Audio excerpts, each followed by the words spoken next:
नीतीश कुमार को आने वाले समय में 220 से 25 का लक्ष्य तय करना है। जो हमारे सूत्र बता रहे हैं कि नीतीश कुमार के सामने यही आंकड़ा पेश किया गया था और भारतीय जनता पार्टी इस बार सीट शेयरिंग के समझौते में एक नए ट्रिक के साथ आगे बढ़ना चाहती है। जो चिराग पासवान का डिमांड है 35 के आसपास सीटों का, वो डिमांड पूरी की जाए। तो वहीं जीतन राम मांझी जो 10 से ज्यादा सीटें मांग रहे हैं, 15 से 20 सीटों का डिमांड उनका है, उनको भी उनके हिसाब से कुछ ऊपर नीचे करके दे दिया जाए। नीतीश कुमार ने एक नई लिस्ट जो है वो संजय झा के हाथ में दे दी है।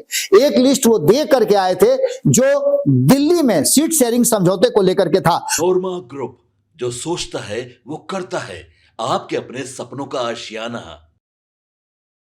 नमस्कार, एक बार फिर से आपका बहुत बहुत स्वागत करते हैं। लगातार हम आपसे बिहार और देश की राजनीति में होने वाली छोटी बड़ी घटनाओं की बात कर रहे हैं, लेकिन अभी जो हम खबर लेकर के आए हैं वो पिछले रात से ही, जैसे ही संजय झा पटना पहुंचे हैं उसके बाद से बिहार की राजनीति में एक नया नया ट्विस्ट आने लगा है। इस ट्विस्ट के साथ ही नीतीश कुमार बिना मिले अचानक से निकल जाते हैं अपनी प्रगति यात्रा पर। सुबह सवेरे नीतीश कुमार प्रगति यात्रा पर निकल गए हैं। हमने आपको सुबह ही खबर बताया था कि वो सिवान की यात्रा पर गए हैं और वहां भी कई तरह की योजनाएं उन्हें घोषित करनी है। और 2025 के चुनाव की तैयारियों को लेकर के नीतीश कुमार जहां एक तरफ यात्रा पर है, वहीं दूसरी तरफ पटना में एक बड़ा गेम प्लान रच करके वो गए हैं, जिसकी सूचना हमने आपको दी है, लेकिन अब उसको विस्तार से हम आपको बताएंगे। लेकिन इन सब के साथ साथ जो सबसे बड़ी बात कल रात से ही हम आपको बता रहे हैं और बताने की कोशिश कर रहे हैं कि संजय झा जब विदेश से वापस आए तो दिल्ली से होते हुए वो पटना पहुंचे और पटना पहुंचने के साथ साथ उनके पास कुछ मैसेज थे, जिस मैसेज को हमने कोशिश किया था डिकोड करने का। कल तो नहीं कर पाए थे, आज हमने उसको डिकोड किया है। सबसे बड़ी बात यह है कि जब संजय झा दिल्ली से पटना पहुंचे तो उसके बाद कई तरह की चीजें सामने नजर आई।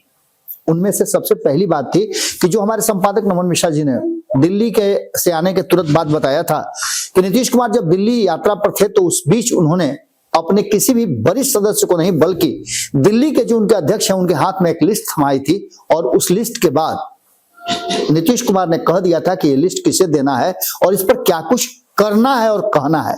खैर, इन सब बातों के साथ साथ हमने आपको एक और बड़ी बात बताई थी कि बिहार में एक और महत्वपूर्ण बात चर्चा में खूब है और वो है कि चुनाव से 8-9 महीने पहले चाहते हैं नीतीश कुमार की सीट शेयरिंग का समझौता हो जाए, जिससे कि तैयारियां करने में आसानी हो। यानी कि बिहार के विधानसभा चुनाव को लेकर के नीतीश कुमार लगातार इस बात की तैयारी में लगे हुए हैं कि कैसे सीट शेयरिंग का समझौता हो जाए, जिससे कि ये सब कुछ क्लियर हो जाए और काम करने में, आगे की रणनीति बनाने में आसानी हो। इसको लेकर के हमने आपको बताया भी था कि 2024 के जो आंकड़े आए थे, जिसमें 30 सीटें जीत करके एनडीए गठबंधन सबसे बड़े गठबंधन के रूप में सामने आया था, तो वहीं 9 सीटें महागठबंधन यानी इंडिया गठबंधन को मिला था और 1 सीट निर्दलीय के खाते में गया था। इन सारी बातों के साथ साथ जो हमने इसके आधार पर जो आंकड़े हमारे पास आए थे, उसमें विधानसभा वाइज नीतीश कुमार की पार्टी जनता दल यूनाइटेड को 72 और भारतीय जनता पार्टी को 68 सीटें आई थी, जबकि दोनों ही पार्टी 12-12 सीटें लोकसभा की जीती थी। वहीं 29 सीट जीत करके लोक जनशक्ति पार्टी, जिसको 5 सीटें लोकसभा की मिली थी, 5 सीट ही जीत करके आई थी। 1 सीट पर जीत कर आने वाली हिंदुस्तानी आवाम पार्टी को 5 सीटों पर बढ़त मिली थी विधानसभा की। तो वहीं आरएलएम को भी कुछ सीटों पर बढ़त मिली थी। इसके आधार पर जो सामने तथ्य नजर आए थे, उसके आधार पर 177 सीटें ऐसी थी जिस पर एनडीए गठबंधन की बढ़त प्राप्त हुई थी। ये विधानसभा के 243 में से 177 सीटें थी। इसके आधार पर नीतीश कुमार ने समीक्षा करने के बाद ये पता किया और तय किया कि नीतीश कुमार को आने वाले समय में 220 से 25 का लक्ष्य तय करना है और उन्होंने एनडीए के घटक दलों को बुला करके ये तय भी कर लिया। लेकिन अब जो 177 के बाद 243 में शेष सीटें बचती हैं, उनका डिस्ट्रीब्यूशन कैसे होगा? ये कुल मिलाकर के 66 सीटें होती हैं और 66 सीटों के डिस्ट्रीब्यूशन में जो हमने आपको एक आंकड़ा 2 दिन पहले बताया था, नीतीश कुमार के पास वही आंकड़े हैं और उस आंकड़े पर नीतीश कुमार तैयार नहीं है। जो हमारे सूत्र बता रहे हैं कि नीतीश कुमार के सामने यही आंकड़ा पेश किया गया था और भारतीय जनता पार्टी इस बार सीट शेयरिंग के समझौते में एक नए ट्रिक के साथ आगे बढ़ना चाहती है, जिसमें जो चिराग पासवान का डिमांड है 35 के आसपास सीटों का, वो डिमांड पूरी की जाए। तो वहीं जीतन राम मांझी जो 10 से ज्यादा सीटें मांग रहे हैं, 15 से 20 सीटों का डिमांड उनका है, उनको भी उनके हिसाब से कुछ ऊपर नीचे करके दे दिया जाए। तो वहीं उपेंद्र कुशवाहा को भी कम से कम 10 से 15 सीटें दी जाए। ये सभी परिस्थितियों को ध्यान में रखते हुए सीट शेयरिंग के फॉर्मूले का एक लिस्ट जो संजय झा के पास था, उस सीट पर नीतीश कुमार ने इनकार कर दिया है और एनडीए के सीट शेयरिंग फॉर्मूले पर नीतीश कुमार की नामंजूरी साफ साफ झलक रही है। इस पर कोई भी चर्चा नहीं किया है और नीतीश कुमार ने एक नई लिस्ट जो है वो संजय झा के हाथ में दे दी है। एक लिस्ट वो दे करके आए थे जो दिल्ली में सीट शेयरिंग समझौते को लेकर के था।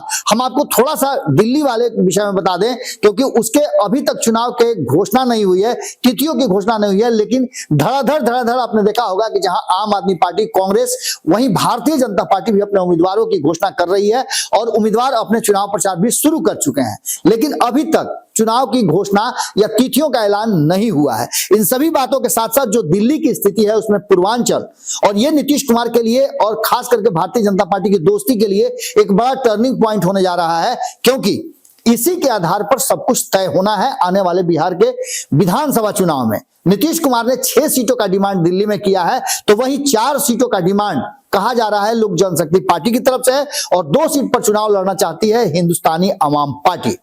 अब ऐसी स्थिति में भारतीय जनता पार्टी के लिए ये 10 से 12 सीटें 70 में से दे देना थोड़ा असहज लग रहा है और ऐसी स्थिति में ये लिस्ट जो है वापस लेकर के संजय झा आए हैं, जिस पर भी नाराजगी है।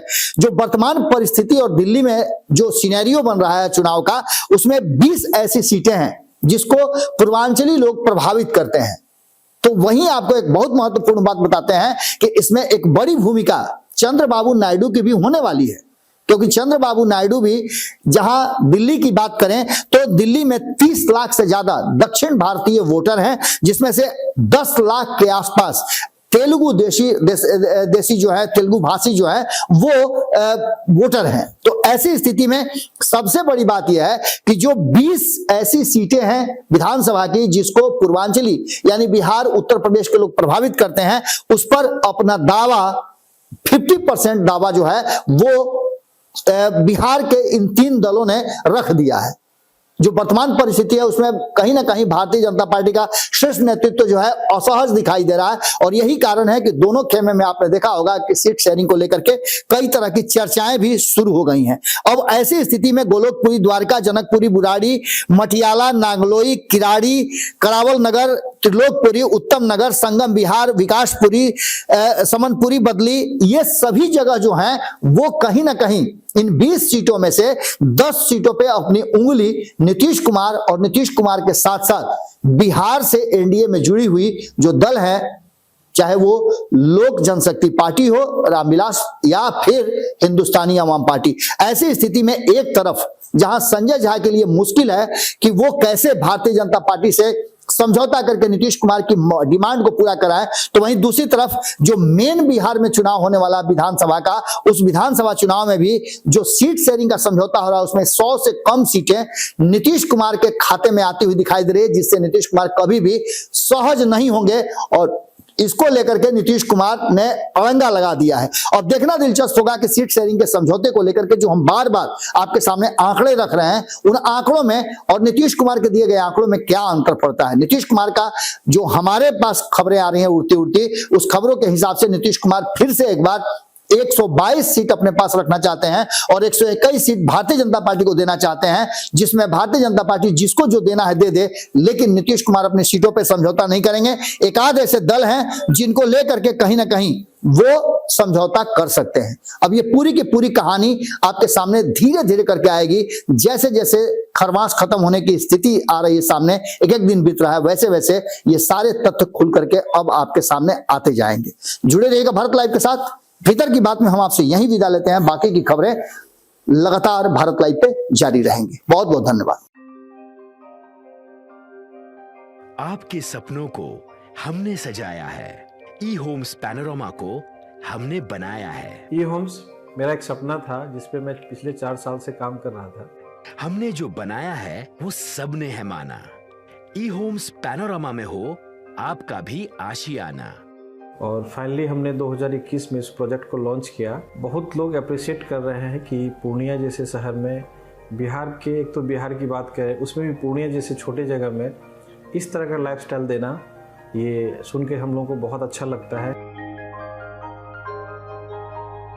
ई होम्स में हमने कुछ और भी किया है, जैसे हम जिस जगह में रह रहे हैं हमारे फैमिली सिक्योर हो, उनको सिक्योरिटी का ध्यान में रखा है। आपकी सुविधा और सुरक्षा आपके लिए खास है, ये आपका विश्वास है। इसमें आर्टिफिशियल इंटेलिजेंस का 7 लेयर सिक्योरिटी का हमने इस्तेमाल किया है। लस ग्रीन कैंपस को बनाया है, यदि हमारा बाउंड्री वाल है तो वो वर्टिकल गार्डन है। ये जितनी भी फैसिलिटी होता है एक इंटरनेशनल टाउनशिप में ई होम्स है, ये हम लोग विश्वास नहीं कर पा रहे हैं। जो भी हमारे मित्र दोस्त या जो भी हमारे बाहर के बाहर आते हैं तो हम लोगों को बहुत अच्छा सुनने को मिलता है और बहुत अच्छा क्रेडिट मिल रहा है। वो सारा हमने सिर्फ एक बिल्डिंग नहीं बनाया, हमने एक बहुत अच्छा लाइफस्टाइल दिया ई होम्स में, और मेरा एक सपना था जिसको मैं आज फुलफिल होते हुए देख पा रहा हूँ। ये आपका आवास है। ई होम्स पैनोरामा में अब आपका निवास है। E homes panorama, luxurious lifestyle redefined. Panorama group, जो सोचता है वो करता है। अगर ये वीडियो पसंद आई और वह बिहार के राजनीति और बिहारियत से सरोकार रखेनी तो सब्सक्राइब बटन दबा के चैनल के सब्सक्राइब कर ली। ओजे एगो घंटी बा, ओकरा बटन दबा देला से कुल सटीक और मारक खबर रुआ मुफ्त में मिल जाई। अगर रुआ पत्रकारिता के हमनी के नया प्रयोग में सहयोग कर चाहतानी तो ज्वाइन बटन दबा दी। पेटीएम नंबर नोट कर ली 938681